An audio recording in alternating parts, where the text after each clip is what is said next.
এই মুহূর্তে গোলাম মোল্লা রনি বনাম আপনার কি বলে যে সাংবাদিক ইলিয়াস, তাদের দুইজনের কন্টেন্ট গুলো তারই প্রমাণ দিচ্ছে।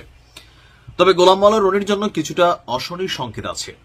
আজকের এই দিনটাতে গোলাম মোল্লা রনির সাথে যে কোনো কিছু ঘটতে পারে, কারণ গোলাম মোল্লা রনি গতকালকে সাংবাদিক ইলিয়াসকে নিয়ে বা তার মাকে নিয়ে, তার স্ত্রী নিয়ে তিনি যে স্টেটাস দিয়েছেন, এটা সাংবাদিক ইলিয়াসের একটা পোস্টের জের ধরেই কিন্তু শুরু হয়েছে।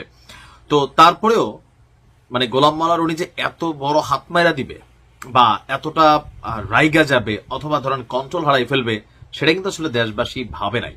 কিন্তু এখন রাইট নাও যে ডিস্টারবেন্সটার দিকে যাচ্ছে, আজকের দিনে গোলাম মোল্লা রনির জন্য খুবই খারাপ কিছু ঘটতে পারে। আর এইটার জন্য সর্বোচ্চ লেভেলে রাতভর ঘুমান নাই সাংবাদিক ইলিয়াস। সর্বোচ্চ লেভেলে যেখানে যে হোল্ড আপ আছে, লিঙ্ক আপ আছে, যারে দিয়া ঘটনা ঘটানো যাবে নিশ্চয়ই তার সাথেই যোগাযোগ করছেন। কারণ ফেসবুকে তিনি একটা স্ট্যাটাস দিয়েছেন, দেশবাসী আমি এই মুহূর্তে রনির ঘরে খেলছি। তো কি খেলছেন রনির ঘরে, এটা আমরা আসলে এখনো মানে বুঝতে পারি নাই। এরপরে লিখছেন, খেলার হাইলাইটস আগামীকাল বুধবার, মানে আজকে বাংলাদেশ সময় রাত 9টায় দেখাবেন। মানে আজকে সারাদিন ইলিয়াস যা যা খেলবেন সেগুলোর তিনি একটা হাইলাইটস করবেন, রেকর্ড করবেন, সেই রেকর্ডিংটা তার চ্যানেলে রাত 9টার দিকে ছাড়বেন। রনি অ্যাম্বুলেন্স রেডি রাখ, মানে রনিরে মারধর করবেন, সন্ত্রাসী দিয়ে পিটাবেন, অথবা সমর্থকদের দিয়ে ধাওয়াবেন, অথবা অন্য কোনো ওয়েতে রনিরে সাইজ করবেন, যার কারণে রনি আহত হবে মারাত্মকভাবে, যার কারণে রনিকে অ্যাম্বুলেন্স রেডি রাখতে বলা হয়েছে।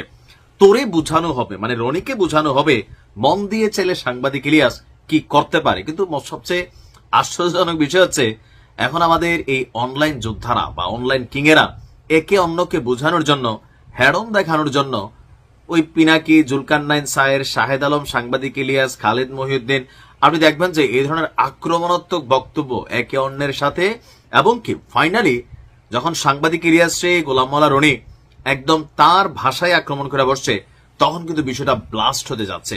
বাট এগুলো শেষ কোথায়? এগুলো শেষ হচ্ছে নোংরামি দিয়ে শেষ হবে, এছাড়া আর কিছু না।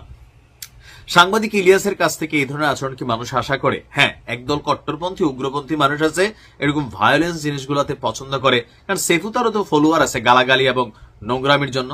সাংবাদিক ইলিয়াস তিনি একজন অসামান্য সাংবাদিক, সব দিক থেকে ঠিক আছেন, কিন্তু ভাষাগত বিষয়ে মাঝে মাঝে তিনি এমন কন্ট্রোল হারাই ফেলেন যাকে তিনি অপছন্দ করেন। তো সেই জায়গাতে গিয়া তিনি যখন কথা বলেন, অনেকেই তার সাথে হয়তো কনফ্লিক্টে যাইতে চায় না বা তার ভাষা দিয়ে তাকে জবাব দিতে চায় না।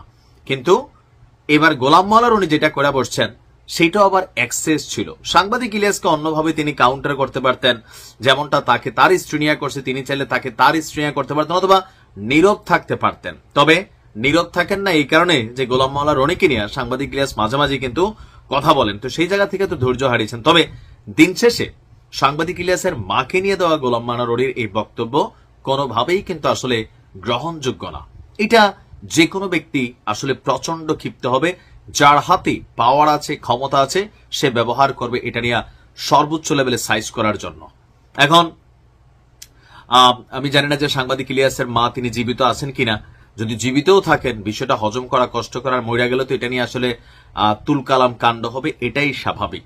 তবে গোলাম মোল্লা রনি নিজের বুদ্ধিতে এইভাবে এই ভাষা প্রয়োগ করা সাংবাদিক ইলিয়াসের মাকে নিয়ে লিখছেন নাকি কারো পরামর্শ লিখছেন, এটাও আমার একটু কনফিউশন আছে। কারণ গোলাম মোল্লা রনির আমরা যতদূর দেখছি চিপায়ে চিপায়ে কথা বলেন, বাট এই ধরনের ভাষা দিয়ে কিন্তু আক্রমণ করেন না। সাংবাদিক ইলিয়াস যেই লাইনে খেলছেন গোলাম মোল্লা রনি ওই লাইন পর্যন্ত থাকা উচিত ছিল, বাট যেটাতে গেছেন, বললাম না যে প্রকৃতপক্ষে যার মা অরিজিনালিও এতটা খারাপ পথে হাঁটে বা এরকম লাইনে আসে, সে কিন্তু তার মাকে নিয়ে এমন বক্তব্য সহ্য করবে না। এখন at the end of the day result কি? আমরা যারা উৎসাহী জনতা আছি, ইলিয়াসরে আমরা বাহবা দিব, আর নোংরা ভাষায় খেলার জন্য রনিরে আরেক গ্রুপ বাহবা দিবে, বাট এটাতে অর্জনের জায়গাটা কি? দুইজনের জায়গায় শ্রেষ্ঠ অবস্থানে আছে, মান সম্মান ইজ্জত বাকি যেটা আছে এটা ধুলায় মিশবে। আর সোশ্যাল মিডিয়াতে এই পাবলিক একজনের কন্টেন্টের পর আরেকজন কন্টেন্ট দেখার জন্য অপেক্ষা করবে। বাট আমার মনে হয় মিডলম্যান হিসাবে কাউকে ভূমিকা রাখা উচিত, যারা এই ধরনের নোংরামি সাংবাদিক ইলিয়াস থেকেও, গোলাম মোল্লা রনি থেকেও বন্ধ করাবে। ভালো থাকুন, আসসালামু আলাইকুম।